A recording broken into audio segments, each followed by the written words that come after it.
فرمایا جس بھی بندے نے دو ہسبینڈ اینڈ وائف کے درمیان صلح کرائی، دو دوستوں کے درمیان صلح کرائی، دو بھائیوں کے درمیان صلح کرائی، فرمایا اللہ سبحانہ و تعالیٰ اس کو اس کے ایک کام کا ثواب ایسے ہی عطا کرے گا جیسے اس نے پوری زندگی اللہ کی عبادت کی ہو۔ یہ کام نہیں ہے عزیزان ہوتا ہے۔ اور جو دو کے درمیان آپس میں جھگڑا دیتا ہے، ان کے درمیان لڑائی کرا دیتا ہے، بخدا اس کا عذاب بہت سنگین ہے، یہاں اصلاح کی ضرورت ہے۔ میں زیادہ اس پہ نہیں رکنا چاہتا، ہم میں سے ہر بندہ اپنی لائف کے بارے میں بہتر جانتا ہے کس کس چیز میں میری لائف کے اندر ڈاؤٹس ہیں جن کو کلیئر کرنے کی ضرورت ہے۔ بل الانسان علی نفسہ بصیرہ، ہر بندہ اپنے بارے میں بیٹر جانتا ہے، مجھے میرے بارے میں پتہ ہے کہ مجھے کن چیزوں کو ٹھیک کرنے کی ضرورت ہے۔ ہم میں سے ہر ایک بندے کو ضرورت ہے۔ ایام عزا ہے عزیزان، اپرچونٹی ہے، دل نرم ہو چکے ہیں امام کے وسیلے سے، دل آمادہ ہو چکے ہیں خیر کی طرف، کان سن رہے ہیں ذکر حسین، ذکر قرآن اور ذکر خدا کو، دل آمادہ ہے۔ ابھی ہمارے پاس موقع ہے عزیزان، اس کو ہاتھوں سے مت جانے دیں پلیز۔ مجالس کو میں نے کل کی گفتگو میں بیان کیا تھا، ٹریڈیشنل نہیں ہونی چاہیے، آ کر چلا جانا نہیں ہونا چاہیے۔ ایک لفظ میں نے لے لیا، میری زندگی میں آ گیا، میں کامیاب، میں لبیک یا حسین حقیقی کہہ رہا ہوں۔ میں کل ہی دیکھ رہا تھا رابر معظم انقلاب کے جملے، بڑے پیارے جملے تھے۔ انہوں نے کہا تھا یکم محرم کو آپ جاؤ گے، پرچم حضرت عباس کو کھولو گے، جا کر اس کی زیارت کرو گے، جب عباس علمدار کا پرچم چومنا، وہاں رک کے ایک دعا کر لینا، اے سرکار وفا، جیسے تو نے اپنے امام سے وفا کی تھی، مجھے بھی توفیق عطا کر، میں بھی اپنا امام کا سپاہی بن سکوں، میں بھی اپنے امام سے وفا کر سکوں۔ عزیزان کربلا ایک لشکر ہے، ایک سفینہ ہے کہ جس میں ہم سب لوگوں نے سوار ہو کر اپنا کام کر رہے ہیں۔ کربلا چھٹی کہاں ہے؟ کربلا تو ڈیوٹیز دیتی ہے، کربلا تو رسپانسبلٹیز دیتی ہے، کربلا تو ہمیں اور زیادہ ایکٹیو کر دیتی ہے۔ کربلا سلاتی نہیں ہے، کربلا جگاتی ہے، کربلا میدان میں لاتی ہے، کربلا ہمیں آ کر کھڑا کر دیتی ہے، ہم میں سے ہر ایک کو بتاتی ہے کہ اس کی ذمہ داری کیا ہے اور اس کا کام کیا ہے۔ ایک صلوات پڑھ لیں مل کے ساتھ۔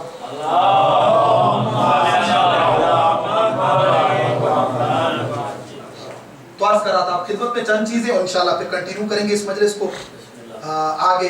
اگر آپ لوگ تھک نہیں رہے ہیں تو ایک ایسی صلوات پڑھیں کہ مجھے پتہ چل جائے کہ میں بات تھوڑی کر سکوں آگے۔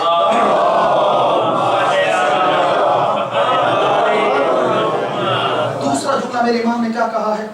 امام نے فرمایا میں نکل رہا ہوں لإصلاح امت جدی واريد ان امر بالمعروف وانهى عن المنکر، اور میں چاہتا ہوں امر بالمعروف کروں اور نہی عن المنکر کروں۔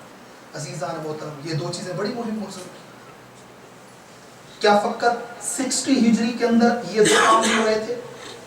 اس وقت امر بالمعروف اور نہی عن المنکر نہیں ہو رہا تھا، یا آج بھی ویسے ہی ہو رہا ہے؟ ضرورت ہے امام کے جملوں کو دیکھ کے گزرنا نہیں ہے، رکنا ہے اور پھر اس پہ غور کرنا ہے۔ اس دور میں بھی لوگ، اگر آپ تھوڑی دیر غور کریں، اس دور میں بھی لوگ نماز پڑھ رہے تھے، روزہ رکھ رہے تھے، حج پہ جا رہے تھے، لیکن حق کو حق اور باطل کو باطل کوئی نہیں کہہ رہا تھا، جھوٹ کو جھوٹ اور سچ کو سچ کوئی نہیں کہہ رہا تھا۔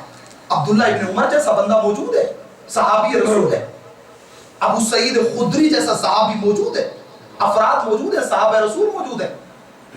58 ہجری کے وقت امام حسین علیہ السلام نے جو منی میں خطبہ دیا ہے، اس میں 800 صحابہ اور تابعین نے امام حسین کے خطبے کو اٹینڈ کیا ہے۔ 800 لوگ موجود ہیں، سارے کام ہو رہے ہیں، لیکن حق کو حق اور باطل کو باطل کوئی کہنے والا نہیں ہے، امر بالمعروف کرنے والا کوئی نہیں ہے، نہیں منکر۔ حالت یہ ہو چکی ہے، حسین ابن علی مدینہ میں موجود ہے، 60 ہجری امام مدینہ میں موجود ہے، 59 ہجری امام مدینہ میں موجود ہے۔ ایک ڈانسر کو لایا جاتا ہے مدینہ کے اندر، اور مدینہ کے اندر بیٹھے ہوئے لوگ جا کر اس کو ویلکم کرتے ہیں اور پھر اس کو سی آف کرتے ہیں۔ کوئی نہیں یہ کہہ رہا یہ مدینہ الرسول ہے، یہاں رقص کی محفل ہوگی، یہاں ڈانس ہوگا، یہاں پر گانے بجائے جائیں گے، کوئی نہیں ہے وہاں پر موجود۔ عزیزہ یہ سب کچھ ہو رہا، کیوں امام کہہ رہے ہیں کہ امر بالمعروف اور نہی عن المنکر؟ اس وقت بھی یہ سب کچھ باقی چیزیں ہو رہی تھی، لیکن کوئی زبان کے ذریعے سے لوگوں کو حق کی طرف بلانے والا نہیں تھا۔ اس لیے اگر آپ جائیں اور امر بالمعروف کی طرف آپ دقت کریں، جب روایات آ کر بیان کرتی، فرمایا تمام عبادات، نماز، روزہ، حج، زکوٰۃ، خمس، تمام عبادات، فرمایا اگر ان کو ترازو کے اور اسکیل کے ایک طرف رکھا جائے اور امر بالمعروف اور نہی عن المنکر کو ایک طرف رکھا جائے، فرمایا اس کا پلڑا بھاری ہوتا ہوا نظر آئے گا، کیونکہ امر بالمعروف کی وجہ سے ہی پورے کا پورا دین باقی ہے۔ اگر نمازیں پڑھی جائیں گی تو امر بالمعروف کی وجہ سے، فرمایا اگر یہ فریضہ ادا کیا جائے گا تو باقی تمام فرائض ادا ہوں گے۔ اور اگر سوسائٹی کے اندر، میں سوسائٹی کو بعد میں، فیملی کے اندر، میری ذات کے اندر اگر امر بالمعروف ختم ہو جائے گا پھر دین بھی ختم ہو جائے گا، اخلاق بھی ختم ہو جائے گا، صلہ رحمی بھی ختم ہو جائے گا، ہیومینٹی ختم ہو جائے گی، کائنڈنس ختم ہو جائے گی، لو ختم ہو جائے گی، وہ درد اور وہ فیلنگ ختم ہو جائے گی۔ یہ امر بالمعروف ہے جو زندہ رکھتا ہے۔ اور پھر امام علیہ السلام نے فرمایا تمہیں پتہ ہے امر بالمعروف اور نہی عن المنکر کی واجبات میں کیا حیثیت اور امپورٹنس ہے؟ فرمایا امر بالمعروف کا مقام ایک سی کی طرح ہے اور باقی تمام واجبات ایک لابدین کی طرح ہے، ایک قطرہ اور ایک ڈراپ ہے امر بالمعروف کے سامنے۔ یہ اس کی امپورٹنس کو بیان کیا جا رہا تھا۔ عزیزان محترم، آج ان چیزوں کی ضرورت ہے، آج امر بالمعروف اور نہی عن المنکر کی ضرورت ہے۔ آج میں آؤں بڑے آرام کے ساتھ اور محبت کے ساتھ امر بالمعروف کو نہی عن المنکر، آج میرا حق بنتا ہے۔ اگر میں دیکھتا ہوں میری فیملی کا، میں نے جیسے عرض کیا آپ کی خدمت میں، ہسٹری اپنے آپ کو رپیٹ کرتی ہے۔ اگر آج ہم آئیں اور اپنی جو ہماری ایک نارمل لائف ہے جس میں ہم زندگی گزار رہے ہیں، آج ہم کس سٹیج پہ پہنچے؟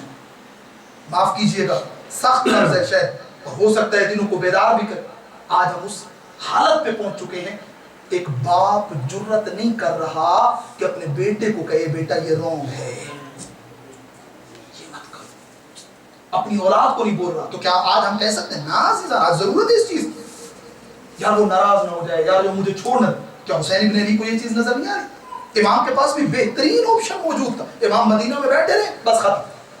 امام کو کہا تھا بولا آپ مدینہ بیٹھے اے فرزند رسول، اگر اور لوگوں کو 1000 درہم بیت المال سے دیا جا رہا ہے، آپ کو 10,000 کو 1 لاکھ دے دیں گے، آپ کو جتنا چاہیے آپ کو دیں گے، آپ بیٹھے بس فقط ایک کام کریں، مسجد میں جائیں اپنے نانا کی قبر کے ساتھ بیٹھ کے نماز پڑھیں اور کسی کو کچھ نہ بولیں۔ آپ نے کہا نہیں یہ مجھ سے نہیں ہو سکتا، اور یہی امام نے درس دیا کہ ہمارے شروع سے بھی ایسا نہیں، جب وہ دیکھیں کچھ غلط، ہاں لیکن اس کے اپنے طریقے ہیں، اپنا طریقہ کار ہے۔ امر بالمعروف اور نہی عن المنکر کے تین چیزیں فرمایا، امر بالمعروف اور نہی عن المنکر قلبی ہوتا ہے، لسانی ہوتا ہے اور عملی اور پریکٹیکل ہوتا ہے۔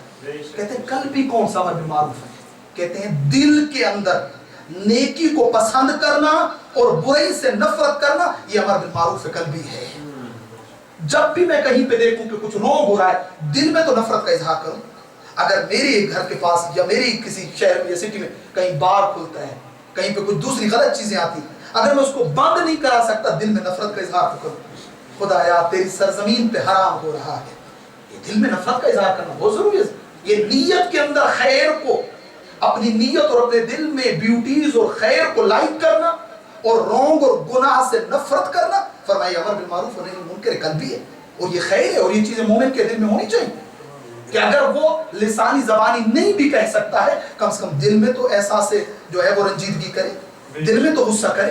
اور یہ نیت کا تعلق بڑا عجیب ہے، پورا ایک وسیع ٹاپک ہے نیت کے حوالے سے کہ نیت کتنی ہے۔ روایات کے اندر ملتا ہے کہ ایک مومن مرے گا، محشر کے میدان میں پہنچے گا، اس کے ہاتھ میں ایک کتاب دی جائے گی، اس کے نام اعمال کی کتاب کو کھولے گا، کھولنے کے بعد دیکھے گا تو اس کے 1-2 پیج کے اوپر لکھا ہوگا، ایک پیج کے اوپر کہ دنیا میں تو نے ایک ہل گولڈ کی ڈونیٹ کی، اس میں لکھا ہوگا ثواب گولڈ کی ہل کے ڈونیٹ کرنے کا۔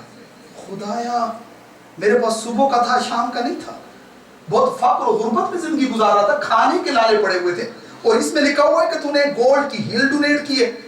خدایا یہ کیسے ہے؟ تیری کتاب تو نہ صغیرہ چھوڑتی ہے نہ کبیرہ چھوڑتی ہے، سب حق اس کے اندر لکھا ہوا ہے، ہر مومن کا نام اعمال اس کے ہاتھ میں دیا، یہ کیا ہے؟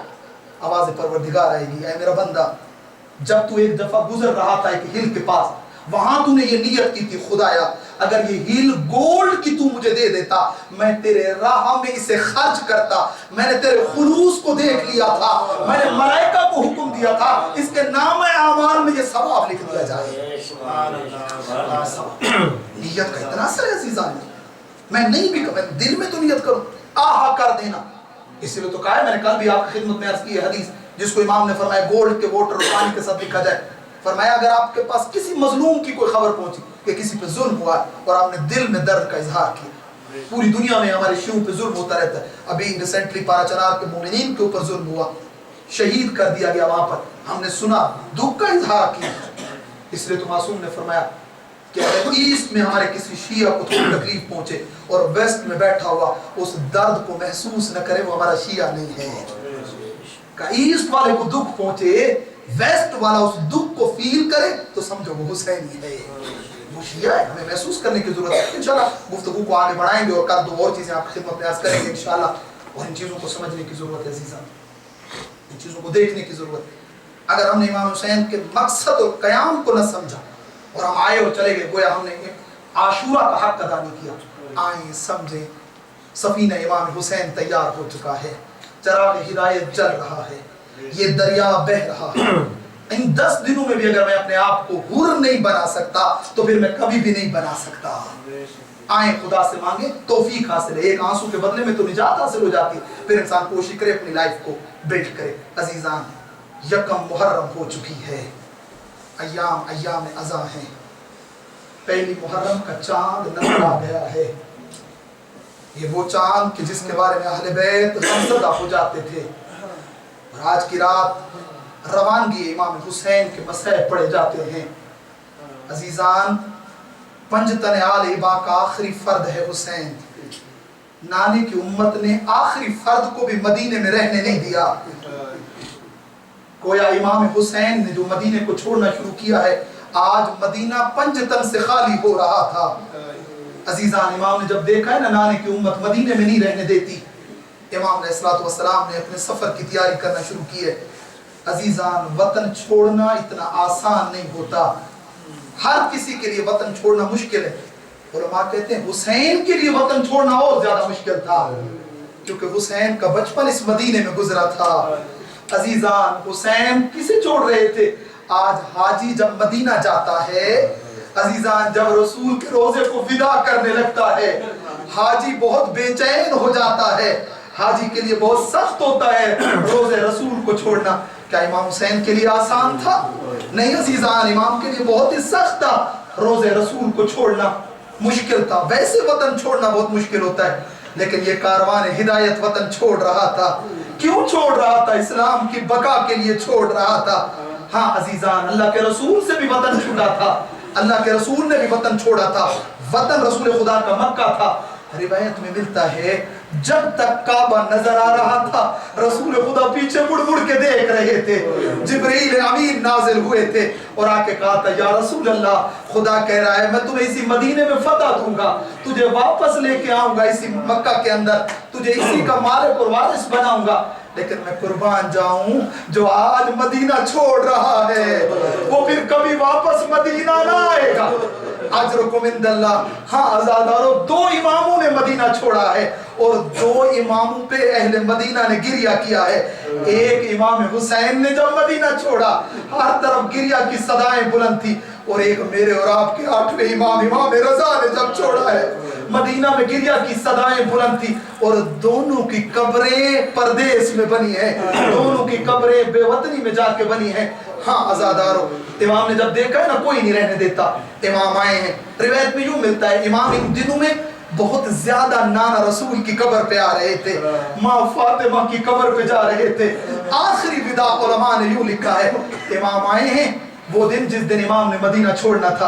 امام آئے ہیں، نانا رسول کی قبر پہ امام کی نگاہ پڑی. عزادارو، آتے ہی امام نے پہلا کام یہ کیا ہے، فرمایا السلام علیکہ یا جدہ. نانا حسین کا آخری سلام. نانا حسین تجھے آخری مرتبہ ملنے آیا ہے. ہاں عزادارو، امام کے لیے بہت سخت تھا. علماء نے لکھا ہے امام نے چند رکعتیں نماز پڑھی ہے، پھر اس کے بعد امام سجدے میں گئے ہیں، امام نے دعائیں مانگی ہیں. اب جو سر سجدے سے اٹھایا، امام کا چہرہ آنسو سے بھرا ہوا تھا، امام کی آنکھوں سے آنسو ٹپک رہے تھے اور امام کے دونوں ہاتھ آسمان کی طرف بلند تھے. تو جملے زبان پہ یہ تھے، اللہم ھذا قبر نبیک، اے خدایا یہ تیرے نبی کی قبر ہے، وَأَنَا ابن بنت نبیک، اور میں تیرے رسول کی بیٹی کا بیٹا ہوں. عزادارو، امام نے نانا کی قبر کو سینے سے لگایا، گریہ کیا، بہت زیادہ گریہ کیا. اسی حالت میں امام کی آنکھ لگی. اب جو آنکھ لگی، نانا کو خواب میں دیکھا. کیا عالم ہے، اللہ کے رسول ہیں، دائیں ملائکہ ہیں، بائیں ملائکہ ہیں. ایک مرتبہ امام نے نانے کو گلے لگایا، اللہ کے رسول نے حسین کی پیشانی کا بوسہ دیا، گلے کا بوسہ دیا، لبوں کا بوسہ بوسہ دیا، عزاداروں بدر کا بوسہ دیا۔ علماء کہتے ہیں گویا رسول خدا تلواروں کے لگنے کی جگہ کو بوسہ دے رہے تھے۔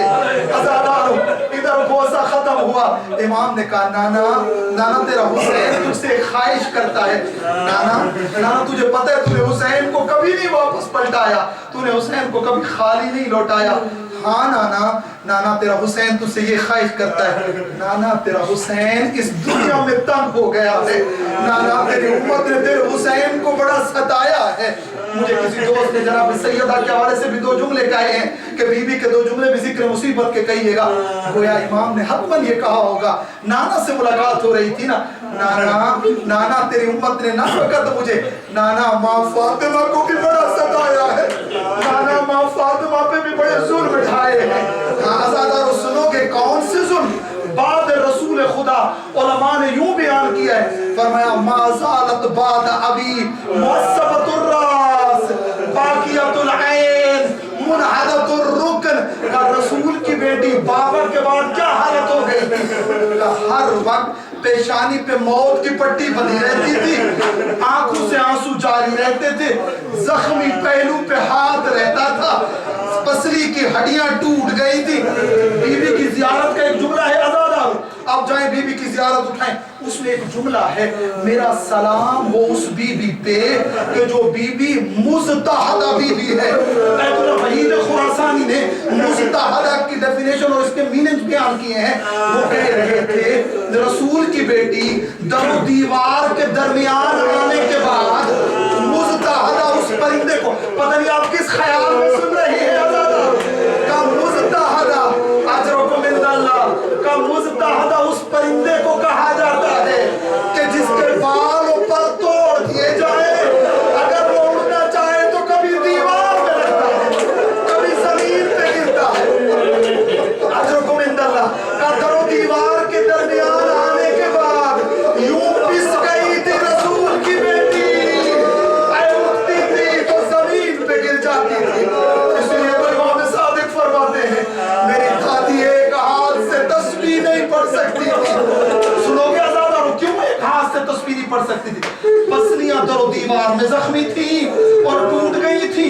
عزادارو ہاتھ ایک ہاتھ سے تسبیح، فرمایا ہاتھ پہ کنفس کا تازیانہ لگا تھا، چہرہ زخمی تھا۔ اس لیے تو امام مجتبیٰ سے کسی نے پوچھا تھا مولا ہم اکثر آپ کو دیکھتے ہیں آپ مدینہ کی اس گلی سے نہیں گزرتے، مولا وجہ کیا ہے؟ فرمایا کہ تو نے میرا زخم تازہ کر دیا، میں اور میری ماں جب دربار سے خالی پلٹ رہے تھے،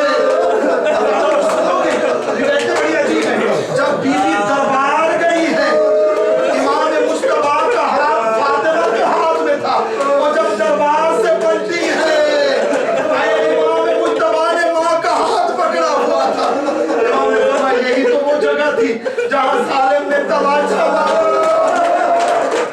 چادر تطہیر خاکی ہو گئی تھی رسول کی میں۔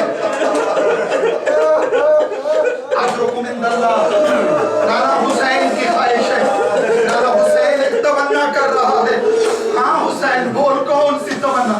نانا میری ایک ہی تمنا ہے، نانا میری خواہش ہے اپنی قبر میں حسین کو تھوڑی سی جگہ دے دے، نانا میں ظالم دنیا میں واپس نہیں جانا چاہتا۔ یہ جملے سننے تھے کہ رسول خدا نے کہا حسین اگر تو ادھر سونا چاہتا ہے، حسین کربلا میں تجھے شہید ہونا ہے، کربلا میں تیری قبریں بننی ہیں، حسین کربلا سے کوفہ، کوفہ سے شام، میری بیٹیوں نے ہاتھوں میں ہتھکڑیاں پہنی ہیں، انہیں قیدی بنا کے بازاروں اور درباروں میں لے جایا جائے گا۔ علماء اس کو یوں بیان کرتے ہیں اپنے لفظوں میں، وہ کہہ رہے تھے کہ گویا رسول خدا یہ کہنا چاہ رہے تھے حسین تو جو میرے پاس سونا چاہتا ہے، حسین کربلا میں اصغر کے گلے پہ تیر لگتا کون دیکھے گا؟ حسین کربلا میں علی اکبر کی لاش کون اٹھائے گا؟ حسین عباس کے بازو کون اٹھائے گا؟ حسین کربلا میں شہیدوں کے لاشیں کون اٹھائے گا؟ ہاں عزادارو نانا کی قبر سے ودا مکمل ہوا۔ ہاں عزادارو امام آئے ہیں ماں فاطمہ کی قبر پر، جوان سوال کرتے ہیں بی بی کی قبر تو مخفی تھی، امام نے بھی رات کو ودا کیا ہے۔ عزادارو امام آئے ہیں، امام نے اپنے آپ کو ماں کی قبر پہ ایسے گرایا ہے جیسے چھوٹا بچہ اپنے آپ کو ماں کے دامن میں گراتا ہے۔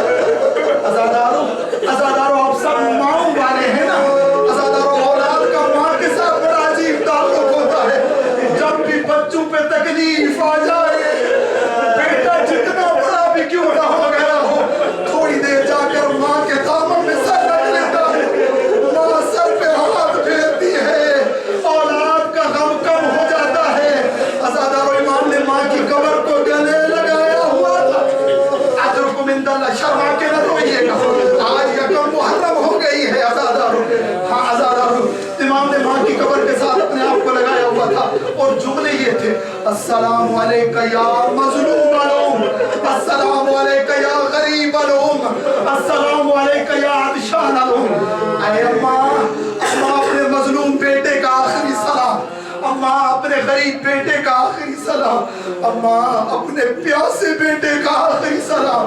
عزادارو آپ نے سنا ہوا ہے بی بی کو امام حسین سے بڑی محبت تھی، روایت میں ملتا ہے راتوں کو اٹھ کے حسین کو دیکھتی تھی، راتوں کو اٹھ کے، اور آخری وصیت میں بھی ملتا ہے یا علی میرا حسین رات کو اٹھ جاتا ہے، یا علی میرے حسین کو رات کو پیاس لگتی ہے، یا علی میرے بچے کا خیال کرنا۔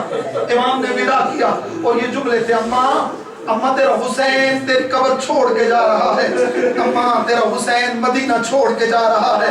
امام اٹھے ہیں، بزرگ علماء یوں پڑھتے تھے، وہ کہتے تھے ادھر حسین اٹھے ہیں، ادھر قبر سے آواز آئی ہے: حسین تو جو کہہ رہا ہے تو مدینہ چھوڑ کے جا رہا ہے، حسین بھلا فاطمہ مدینہ میں رہے گی، حسین آگے آگے تیرا قافلہ ہوگا، پیچھے پیچھے تیری دکھیا ماں ہوگی، حسین تو کربلا میں سو جائے گا، میں تیرے یتیموں کے ساتھ کوفہ بھی جاؤں گی، میں شام بھی جاؤں گی۔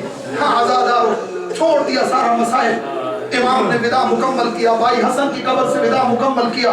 امام آئے محلہ بنو ہاشم میں، بی بی ام سلمہ آگے آئی، محلہ بنو ہاشم کی دوسری خواتین آگے آئیں، امام سے خواہش ظاہر کی: حسین ہم چاہتے ہیں 2 لینوں میں کھڑی ہو جائیں، آپ کا قافلہ درمیان سے گزر جائے گا، پتہ نہیں پھر نصیب ہو ملاقات ہو یا نہ ہو، مولا ہم ودا کر لیں گے۔ عزادارو، بیویوں نے، امام حسین کے حرم نے، زینب و کلثوم نے، قافلے نے بیویوں کے درمیان سے گزرنا شروع کیا ہے۔ عزادارو، دونوں طرف لینوں میں بیویاں کھڑی ہوئی تھی۔ عزادارو، ایک مرتبہ مدینہ میں کوہرام برپا ہوا، ہر طرف سے الوداع الوداع کی صدائیں بلند ہو رہی تھی۔ عزادارو، گویا قافلہ نہ گزر رہا تھا، لگتا تھا جیسے رسول خدا کا جنازہ اٹھ رہا ہو۔ عزادارو، حسین مدینہ نہ چھوڑ رہا تھا، لگتا تھا جیسے علی مرتضیٰ کا جنازہ اٹھ رہا ہو۔ عزادارو، بیویوں کی زبانوں پہ یہ جملے تھے: واہ محمدہ، واہ علیہ، واہ حمزہ۔ عزادارو، ودا مکمل ہوا، ادھر اہل بیت نے باہر آنا شروع کیا۔ روایت میں یوں ملتا ہے، حمید بن مسلم راوی ہے، کہتے ہیں میں مدینہ میں تھا، میرے کانوں پہ یہ خبر آئی حسین مدینہ چھوڑ رہا ہے۔ میں نے کہا کوئی عام ہستی مدینہ نہیں چھوڑ رہی، حسین چھوڑ رہا ہے، جاؤں دیکھوں، کتاب میں لکھ لوں گا۔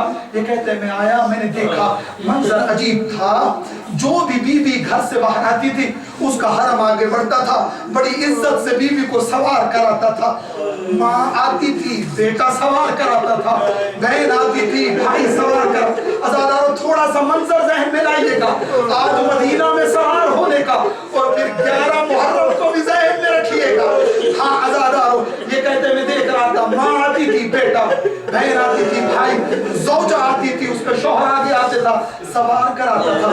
تب میں نے عجیب منظر دیکھا، ایک مرتبہ ایک بلند قامت کی بیوی جس کے سر پہ چادر تھی، اس کے اطراف میں اور بیویاں تھی، اس نے گھر سے باہر قدم رکھا۔ کہا میں نے دیکھا حسین جو اس طرف کرسی پہ بیٹھے تھے، کہا ولی اللہ کھڑا ہوا، امام کھڑے ہوئے، آگے بڑھے، کہا ایک ہاتھ ایتبر کے ہاتھ پہ تھا، دوسرا ہاتھ شہزادے قاسم میں تھاما ہوا تھا۔ میں نے پوچھا یہ بیوی کون ہے جس کا اتنا احترام کیا جا رہا ہے؟ آواز آئی یہ علی کی بڑی بیٹی یہ زینب عالیہ ہے۔ کہا میں نے دیکھا، ایک مرتبہ منظر عجیب ہوا، کا منظر بہت عجیب تھا، حسین آگے تھے، ایتبر دائیں تھے، قاسم بائیں تھے۔ کہا میں نے دیکھا ام البنین کے لال عباس نے اپنا زانو نیچے رکھا، کہا شہزادی، اے شہزادی زانو پہ قدم رکھیے، اے بی بی سوار ہو جائیے۔ علی کی بیٹی نے زانو پہ قدم رکھا، امام نے سوار کرایا۔ عزاداروں میں یہاں رک کے کہوں گا یا ابا عبداللہ، مولا آج اتنا ہے تمام 11 محرم کو جب سوار ہونے آئی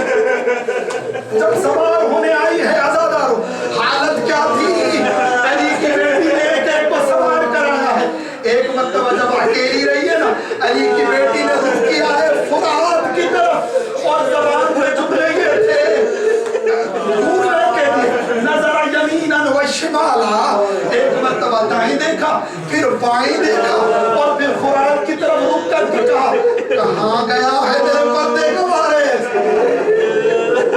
کہاں گیا ہے میرا عباس علی لعنت اللہ علی القوم الظالمین وسيعلم الذين ظلموا أي منقلب ينقلبون ماتم حسین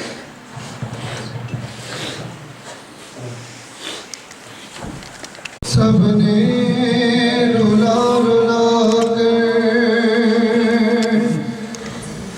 زہرا کا در جلا کر زہرا کا در جلا کر زہرا پہ در گرا کر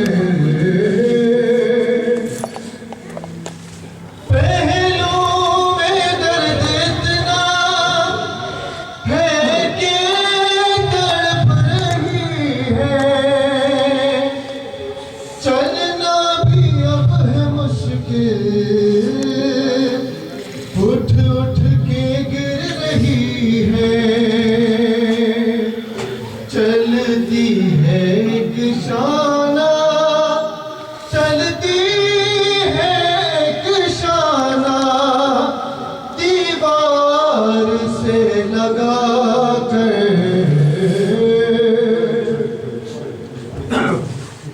منظر بڑا کہ ڈنتا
دے ہم کو دعا نانا دل شہر سجاتے ہیں دے ہم کو دعا نانا دل شہر سجاتے ہیں دے ہم کو دعا نانا دل شہر سجاتے ہیں دے ہم کو دعا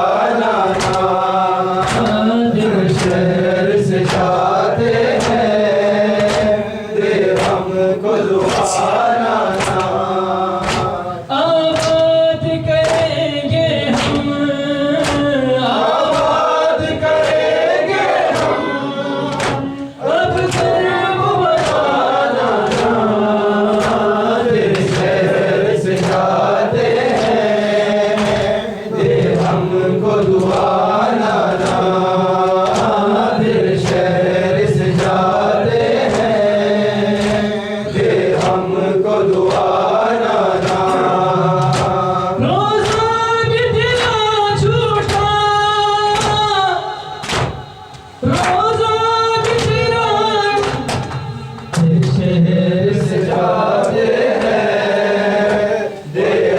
اب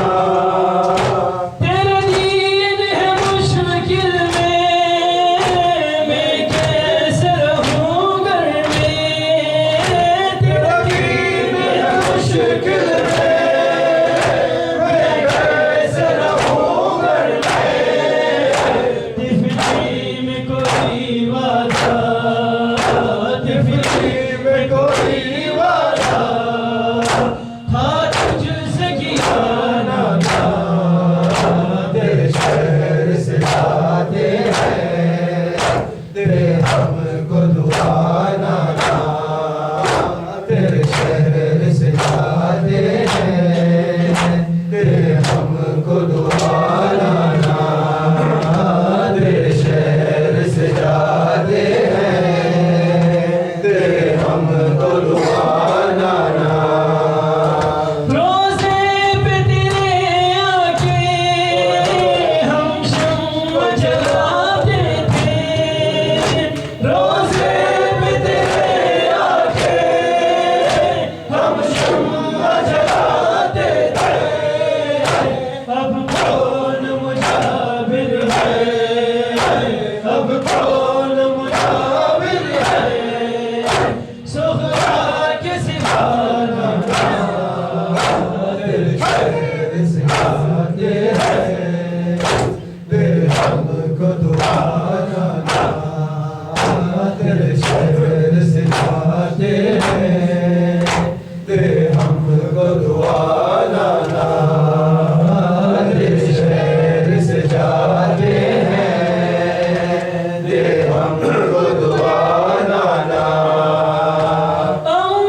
دعا نانا چاند محرم کے تو بدلی میں چلا جا چاند محرم کے تو بدلی میں چلا جا چاند محرم کے تو بدلی میں چلا جا چاند محرم کے تو بدلی میں چلا جا چاند محرم کے تو بدلی میں چلا جا تجھے دیکھ کے مر جائے گا تجھے دیکھ کے مر جائے گا بیمار ہے سغرا چاند محرم کے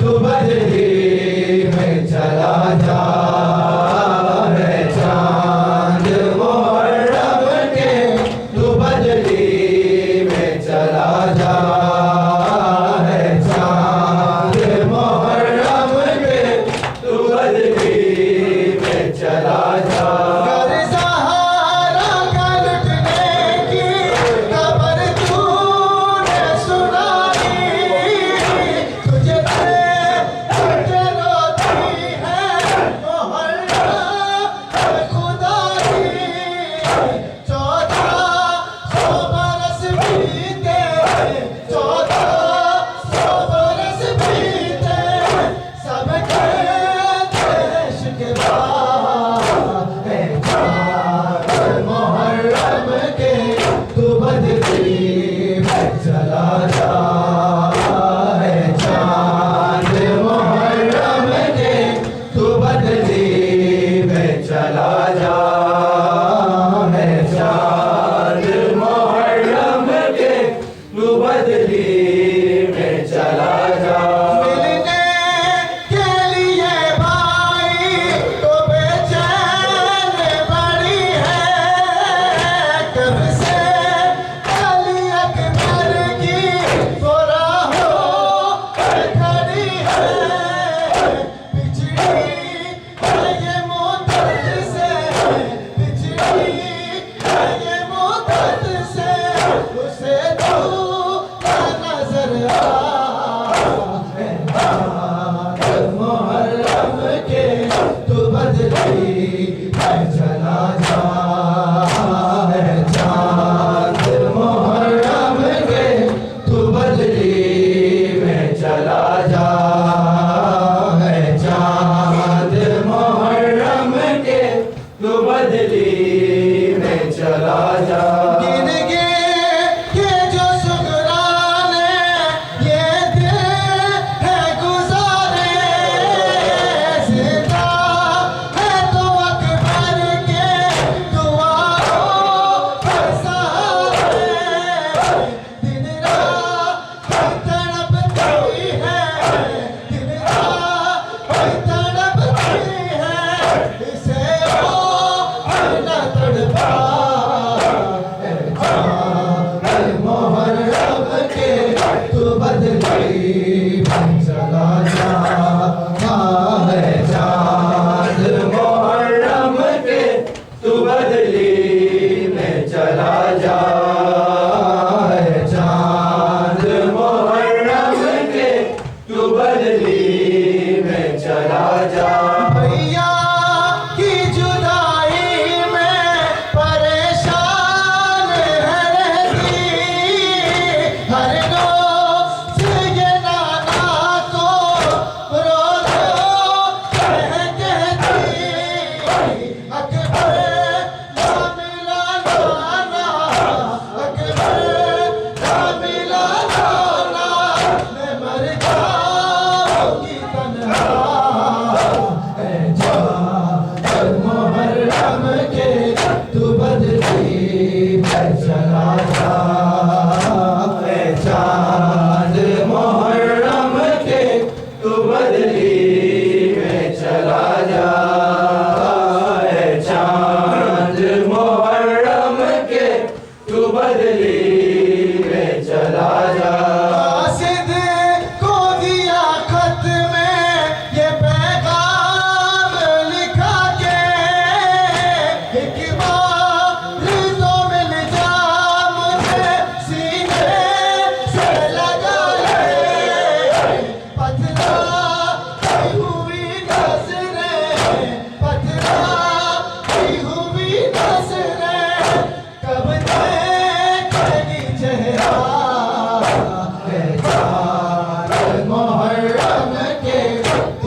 بدلی ہے چلا